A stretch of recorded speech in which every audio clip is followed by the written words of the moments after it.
नीचे दो कथन दिए गए हैं। कथन पहला है सभी आंकलित जातियों में से 70% से अधिक जंतु है। और कथन दूसरा है इस ग्रह में प्रत्येक 10 जंतुओं में से 7 कीट है। सभी आंकलित जातियों में से 70% से अधिक जंतु है, तो ये कथन सही है पहला। कथन दूसरा है इस ग्रह में प्रत्येक 10 जंतुओं में से 7 कीट है, तो जंतुओं की कुल संख्या 70% से अधिक है, अर्थात पृथ्वी पर प्रत्येक 10 में से 7 कीट है। ये कथन भी सही है, तो दोनों ही कथन सही है। पहला कथन क्यों सही है? पहला कथन ये कह रहा है 70% से अधिक जंतु है। और दूसरा क्यों सही है? क्योंकि ये कह रहा है कि पृथ्वी पर प्रत्येक 10 जंतुओं में से 7 कीट है, क्योंकि जंतुओं में सबसे अधिक कौन होते हैं? कीट होते हैं। तो कितने होते हैं? 70% होते हैं। तो ऑप्शन 4 इसका राइट आंसर होगा। बहुत अच्छा प्रश्न था।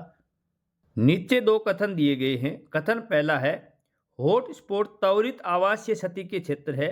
कथन दूसरा है हॉटस्पॉट बाह्य स्थानीय संरक्षण का उदाहरण है।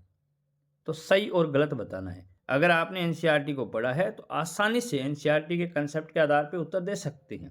जैसे कथन पहला कह रहा है हॉटस्पॉट त्वरित आवासीय क्षति के क्षेत्र है। हॉटस्पॉट क्या होते हैं? जिन क्षेत्रों पर जैव विविधता ज़्यादा होती है, जाति समृद्धि ज़्यादा होती है, स्थानीय प्रजातियाँ ज़्यादा होती है, वो हॉटस्पॉट होते हैं। तो वहाँ पे आवासीय क्षति भी क्या होगी? ज़्यादा होगी। कथन सेकंड है हॉटस्पॉट बाह्य स्थानीय संरक्षण का उदाहरण है। ये कथन गलत है, क्योंकि हॉटस्पॉट स्व स्थानीय संरक्षण का उदाहरण है। क्योंकि जिस क्षेत्र में स्थानीय प्रजातियां ज्यादा है, जाति समृद्धि ज्यादा है, उस क्षेत्र को हॉटस्पॉट यानी तप्त स्थल घोषित किया जाता है। और वर्तमान में विश्व में अब तक 34 हॉटस्पॉट है, यानी जैव विविधता तप्त स्थल है। तो हॉटस्पॉट स्व स्थानीय संरक्षण का उदाहरण है। तो पहला कथन तो सही है, और दूसरा कथन क्या है? गलत है। ऑप्शन 2 इस प्रश्न का राइट आंसर होगा।